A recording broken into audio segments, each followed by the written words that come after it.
Hi friends, welcome back to my channel. ಹೇಗಿದ್ದೀರಾ ಎಲ್ಲರೂ? ನಾನು ರೂಪಾ ಹೆಗ್ಡೆ. ನಿಮಗೆಲ್ರಿಗೂ ನನ್ನ ಚಾನಲ್ಗೆ ಸ್ವಾಗತ.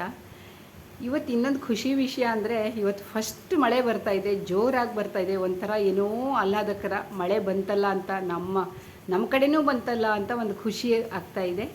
ಸ್ವಲ್ಪ ನಿಮಗೆ ಸೌಂಡ್ ಬರ್ತಾ ಇರ್ಬೋದು, ಮಳೆದು ಕೇಳಿಸ್ತಾ ಇರಬಹುದು. ಇದೇ ನಿಮಿತ್ತ ಒಂದು ವಿಷಯವನ್ನು ನಾನು ತಂದಿದ್ದೀನಿ, ಒಂದು ಟಾಪಿಕನ್ನು ತಂದಿದ್ದೀನಿ. ಅದು ಏನಪ್ಪ ಅಂತಂದರೆ, ನಮ್ಮ ಒಂದು ಕನ್ನಡದ ಬಗ್ಗೆ ನಾನು ಹೇಳ್ತಾ ಇದ್ದೀನಿ. ಕನ್ನಡ ಎಷ್ಟು ರೀತಿಯ ಕನ್ನಡ ಇದೆ ಅಲ್ವಾ ಫ್ರೆಂಡ್ಸ್? ಕನ್ನಡದಲ್ಲಿ ಯಾವ್ಯಾವ ರೀತಿ ಕನ್ನಡ ಇದೆ ಅಂದರೆ, ಕನ್ನಡ ಒಂದೇ ಲ್ಯಾಂಗ್ವೇಜು, ಬಟ್ ಅದರಲ್ಲಿ ಬೇರೆ ಬೇರೆ ರೀತಿಯ ಕನ್ನಡ ಭಾಷೆಯನ್ನು ಮಾತಾಡ್ತಾರೆ. ಒಂದೊಂದು ಕಡೆ ಒಂದೊಂದು. ಅಂದರೆ ಈಗ ನೋಡಿ, ಉತ್ತರ ಕರ್ನಾಟಕದಲ್ಲಿ ಅಂದರೆ ಹುಬ್ಳಿ, ಧಾರವಾಡ, ಬೆಳಗಾವಿ ಆ ಕಡೆ, ನಾರ್ತ್ ಕರ್ನಾಟಕ ಕನ್ನಡನೇ ಬೇರೆ, ಒಂಥರ ಬೇರೆ ಎಕ್ಸೆಂಟಲ್ಲಿ ಮಾತಾಡ್ತಾರೆ ಅಲ್ವಾ? ಹಾಗೆ ಮಂಗಳೂರಿಗೆ ಹೋದರೆ ಮಂಗಳೂರು ಸೈಡಿನ ಕನ್ನಡನೇ ಬೇರೆ ಎಕ್ಸೆಂಟ್ ಇರುತ್ತೆ, ಅಲ್ಲಿದೆ ಬೇರೆದಿರುತ್ತೆ. ಹಾಗಂತ ನಮ್ಮ ಸಿರ್ಸಿ ಕಡೆಗೆ ಬಂದರೆ ಸಿರ್ಸಿದು ಬೇರೆ ಇರುತ್ತೆ.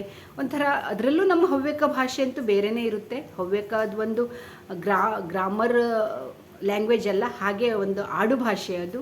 ಬಟ್ ನಮ್ಮ ಸಿರ್ಸಿ ಕಡೆ ಸ್ವಲ್ಪ ಚೇಂಜ್ ಇರುತ್ತೆ. ಆಮೇಲೆ ನೀವು ಸಿರ್ಸಿ ನಂತರ ಈಗ ಸಾಗರಕ್ಕೆ ಹೋದರೆ ಅಲ್ಲೊಂದು ಸ್ವಲ್ಪ ಚೇಂಜು. ಅದಾದ ನಂತರ ಮೈಸೂರು, ಬೆಂಗಳೂರು ಆ ಕಡೆ ಹೋದರೆ ಇನ್ನೂ ಫುಲ್ ಮೈಸೂರು, ಬೆಂಗಳೂರು ಕನ್ನಡನೇ ಚೇಂಜು. ಆಮೇಲೆ ಇನ್ನೂ ಈ ರಾಯಚೂರು, ಗುಲ್ಬರ್ಗ ಆ ಕಡೆ ಹೋದರೆ ಇನ್ನೂ ಬೇರೆ ರೀತಿ ಬರ್ಬೋದು. ನನಗಷ್ಟು ಆ ಕಡೆ ಗೊತ್ತಿಲ್ಲ. ಸ್ವಲ್ಪ ಕನ್ನಡದಲ್ಲೇ ಬೇರೆ ಬೇರೆ ಕನ್ನಡ ಅಲ್ವಾ? ಆದರೆ ಎಕ್ಸೆಂಟ್, ಅವ್ರ ಭಾಷೆ ಮಾತಾಡೋ ರೀತಿ ಬದಲಾಗಿರುತ್ತೆ, ಚೇಂಜ್ ಆಗಿರುತ್ತೆ. ಆದರೆ ಅರ್ಥ ಎಲ್ಲ ಒಂದೇ ಇರುತ್ತೆ. ಒಬ್ಬರದ್ದು ಸ್ವಲ್ಪ ಸಾಫ್ಟ್ ಕನ್ನಡ, ಸ್ವಲ್ಪ ಒಬ್ಬರದ್ದು ರಫ್ ಕನ್ನಡ, ಈ ಥರ ಇರುತ್ತೆ ಅಲ್ವಾ? ಬಟ್ ನಾನು ಹೇಳೋದಿಷ್ಟೇ, ಕನ್ನಡದಲ್ಲಿ ಕರೆಕ್ಟು ಬೇರೆ ಬೇರೆ ಜಿಲ್ಲೆಗಳಲ್ಲಿ, ಬೇರೆ ಬೇರೆ ಪ್ರಾಂತ್ಯಗಳಲ್ಲಿ ಬೇರೆ ಬೇರೆ ಕನ್ನಡ ಮಾತಾಡಿದರೂ ಸಹ ಅವುಗಳ ಈ ಅಕ್ಷರ ಅಂದರೆ ಏನು, ನಮ್ಮ ಅಕ್ಷರ ವ್ಯಂಜನಮಾಲೆ ಏನಿರುತ್ತಲ್ವ, ಅದೆಲ್ಲ ಸೇಮೇ ಇದೆ. ಈಗ ಅ ಆ ಇ ಅಂತಲೇ ನಾವು ಹೇಳ್ತೀವಿ. ನಾವು ಯಾವ ಕಡೆ ಹೋದರೂ ಅ ಆ ಇ ಉ ಅಂತಲೇ ಹೇಳ್ತೀವಿ. ಅ ಬದಲು ಹ ಎಲ್ಲೂ ಹಾಕಲ್ಲ, ಅಥವಾ ಹದ ಬದಲು ಅ ಹಾಕಲ್ಲ. ಈಗ ಏನು ಮಾಡ್ತಾರೆ ಜನ ಅಂತಂದರೆ, ನನಗೆ ಅದು ತುಂಬ ಇರಿಟೇಟ್ ಮಾಡುತ್ತೆ, ತುಂಬ ಬೇಜಾರಾಗುತ್ತೆ. ನಮ್ಮ ಕನ್ನಡನ ಎಷ್ಟು ಜನರು ಕೊಲೆ ಮಾಡ್ತಾರೆ ಅಂತ ಅನಿಸುತ್ತೆ. ಒಂಥರ ಇಷ್ಟು ಚೆನ್ನಾಗಿ ಪ್ಯೂರ್ ಕನ್ನಡ ಮಾತಾಡುವಂಥ ಜಾಗದಲ್ಲೂ ಕೂಡ ನೀವು ಭಾಳಷ್ಟು ಜನರನ್ನು ನಾನು ನೋಡಿದ್ದೀನಿ. ಈಗ ಯೂಟ್ಯೂಬಿಗೆ ಬಂದ ಮೇಲಂತೂ ಎಷ್ಟು ಜನರನ್ನ ಆ ಥರ ಮಾತಾಡೋರು ನೋಡಿದ್ದೀನಿ. ವಿಡಿಯೋದಲ್ಲೂ ಹಾಗೆ ಹಾಕ್ತೀರಾ. ಆಮೇಲೆ ಥಂಬ್ನೇಲ್ ಆಯಿತು, ಆಮೇಲೆ ಈ ಟೈಟಲ್ ಆಯಿತು, ಎಲ್ಲ ಕಡೆನೂ ಹ ಬದಲು ಅ ಹಾಕ್ತೀರಾ, ಅ ಬದಲು ಹ ಹಾಕ್ತಾರೆ ಜನ. ನಾನೇನಷ್ಟು ಪಂಡಿತೆ ಅಲ್ಲ, ಅಥವಾ ಯಾರಿಗೂ ಹೇಳುವಂಥದ್ದು ನನಗೇನು ಅಂಥದ್ದು ಹೇಳಬೇಕು ಅಂತಿಲ್ಲ. ಆದರೆ ಆ ಥರ ಮಿಸ್ಟೇಕ್ ಮಾಡಿದಾಗ ಭಾಳ ಬೇಜಾರಾಗುತ್ತೆ. ನಮ್ಮ ಕನ್ನಡನ ನಮ್ಮ ಕನ್ನಡಿಗರೇ ಕೊಲೆ ಮಾಡ್ತಾರೆ ಅಂತ ಒಂಥರ ಏನೋ ಒಂಥರ ದುಃಖ ಆಗುತ್ತೆ. ಇಷ್ಟು ಚೆನ್ನಾಗಿರೋ ನಮ್ಮ ಭಾಷೆ ಎಷ್ಟು ರೀತಿಯಲ್ಲಿ ಮಾತಾಡ್ತಾರೆ ಅಂದರೆ, ಈಗ ಒಂದು ಉದಾಹರಣೆ ಹೇಳ್ತೀನಿ ನೋಡಿ. ನಾನು ಹೋಗ್ತೀನಿ ಅಂತ ಹೇಳಲಿಕ್ಕೆ ಭಾಳಷ್ಟು ಕಡೆಯಲ್ಲಿ ನಾನು ಹೋಗ್ತೀನಿ ಅದು ಹ ಇದ್ದಾಗ ಓ ಅಂತ ಯಾಕೆ ಸೇರಿಸ್ತೀರಾ? ಹ ಅಂದರೆ ಹನೇ ಹೇಳಬೇಕು. ಈಗ ನಾನು ಹೋಗ್ತೀನಿ ಅನ್ನೋ ಬದಲು ನಾನು ಹೋಗ್ತೀನಿ. ಅಥವಾ ಇನ್ನೂ ಮಜಾ ಹೇಳ್ತೀನಿ ಕೇಳಿ, ನೀವು ನಗ್ತೀರಾ. ಟಿಫಿನ್ ಏನಾಯಿತು, ಏನು ಮಾಡಿದ್ರಿ ಅಂತ ಕೇಳೋಕ್ಕೆ, ಟಿಫಿನ್ ಏನು ಮಾಡಿದ್ರಿ, ಸಿಂಪಲ್ಲಾಗಿ ಏನು ಅಂತ ನಾವು ಹಿಂಗೆ ಕೇಳುವಾಗ ಟಿಫಿನ್ ಏನು ಮಾಡಿದ್ರಿ ಅಂತಲೂ ಕೇಳ್ತಾರೆ. ಏನು, ಅದು ಏನು ಭಾಷೆ ರೀ? ಅಂದರೆ ಏನು ಅದು ಎಷ್ಟು ವ್ಯತ್ಯಾಸ ಆಗಿಬಿಡುತ್ತೆ ನೋಡಿ. ಫುಲ್ ಅರ್ಥನೇ ಚೇಂಜ್ ಆಗಿಬಿಡುತ್ತೆ. ಟಿಫಿನ್ ಏನು ಮಾಡಿದ್ರಿ ಅಂತ ಯಾರಾದರೂ ಕೇಳ್ತಾರೆ. ಊಟ ಏನು ಮಾಡಿದ್ರಿ ಕೇಳಿದರೆ ಏನು ಮಾಡಬೇಕು ಅಂತಲೇ ಅನಿಸಲ್ಲ. ಇಂಥವ್ರಿಗೆ ಏನು ಮಾಡಲಿ? ಈ ಥರ ಭಾಷೆ ಭಾಳಷ್ಟು ಜನ ಮಾತಾಡ್ತಾರೆ. ನಾನೇನು ಎಲ್ರಿಗೂ ಸುಧಾರಿಸಲಿಕ್ಕಾಗಲ್ಲ. ಆಲ್ ಓವರ್ ಕರ್ನಾಟಕದಲ್ಲಿ ನನ್ನ ಪ್ರಕಾರ ನನಗನ್ಸುತ್ತೆ ಒಂದು 50 to 60% ಜನ ಇದೇ ಥರ ಮಾತಾಡ್ತಾರೆ ಅನಿಸುತ್ತೆ. ಹ ಬದಲು ಅ ಬದಲು ಹ, ಹೀಗೆ.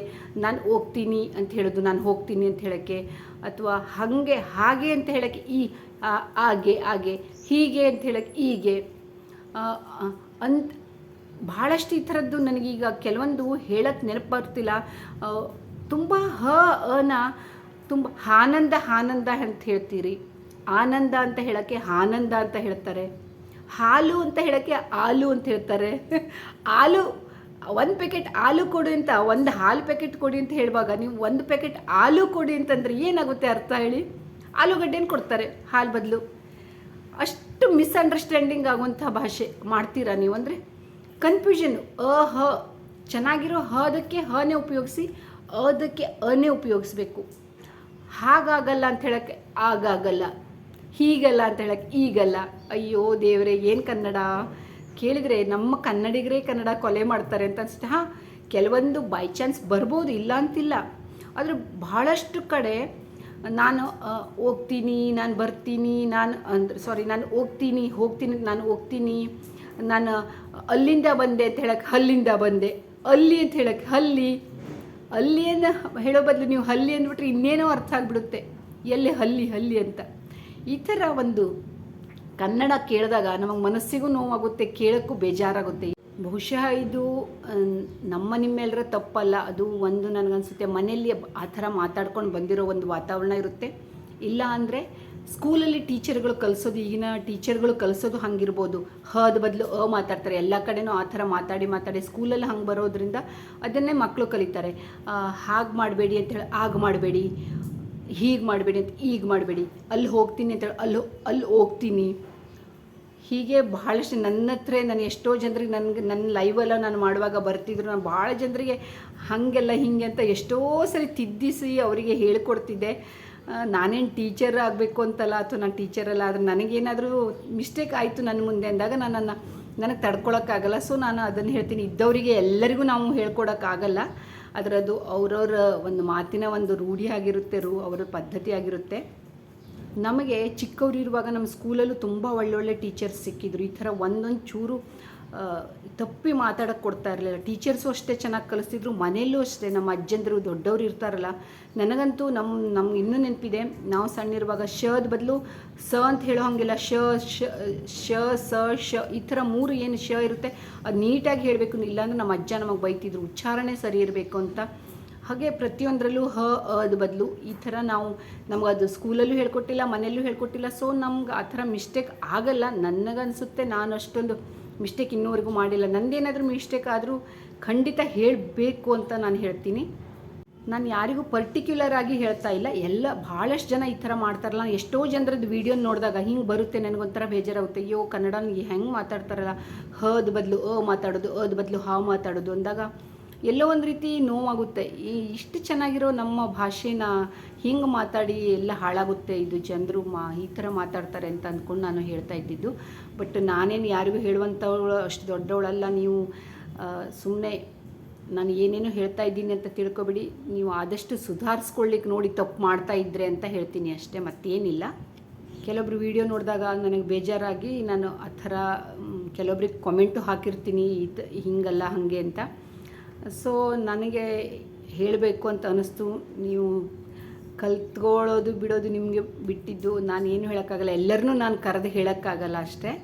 ಈ ವಿಡಿಯೋದಿಂದ ಯಾರು ಬೇಜಾರಾಗಬೇಡಿ, ಆದರೆ ತಪ್ಪಿದರೆ ತಿದ್ಕೊಳ್ಳೋಕೆ ನೋಡಿ. ಏನಾದರೂ ನೀವು ಆ ಥರ ಮಾತಾಡ್ತೀರಾ ಅಂದರೆ ತಿದ್ಕೊಳ್ಳೋಕೆ ನೋಡಿ, ಮತ್ತೇನಿಲ್ಲ ಅಷ್ಟೇ. ನನ್ನ ಮಾತಿನ ಇದು ಇವತ್ತಿದೇ ಆಗಿತ್ತು. ಆದಷ್ಟು ಕನ್ನಡವನ್ನು ಸ್ವಚ್ಛವಾಗಿ ಮಾತಾಡಿ, ಹದ ಬದಲು ಅದ ಬದಲು ಕರೆಕ್ಟ್ ಎಲ್ಲಿ ಯಾವ ಅಕ್ಷರವನ್ನು ಉಪಯೋಗಿಸ್ಬೇಕು ಅದನ್ನೇ ಉಪಯೋಗಿಸಿ ಮಾತಾಡಿ. ಇಷ್ಟು ಹೇಳಿ ನನ್ನ ಇವತ್ತಿನ ವೀಡಿಯೋನ ಎಂಡ್ ಮಾಡ್ತಾಯಿದ್ದೀನಿ. ಲೈಕ್ ಮಾಡಿ, ಇಷ್ಟ ಆದರೆ ಲೈಕ್ ಮಾಡಿ, ಕಾಮೆಂಟ್ ಮಾಡಿ, ಮತ್ತು ಫಸ್ಟ್ ಟೈಮ್ ಬಂದಿದ್ದರೆ ಸಬ್ಸ್ಕ್ರೈಬ್ ಮಾಡ್ಕೊಂಡು ನೋಡಿ ಅಂತ ಹೇಳಿ ಈ ವಿಡಿಯೋನ ಎಂಡ್ ಮಾಡ್ತೀನಿ. Thank you friends. ಮತ್ತೆ ಸಿಗೋಣ ಇನ್ನೊಂದು ವೀಡಿಯೋದೊಂದಿಗೆ.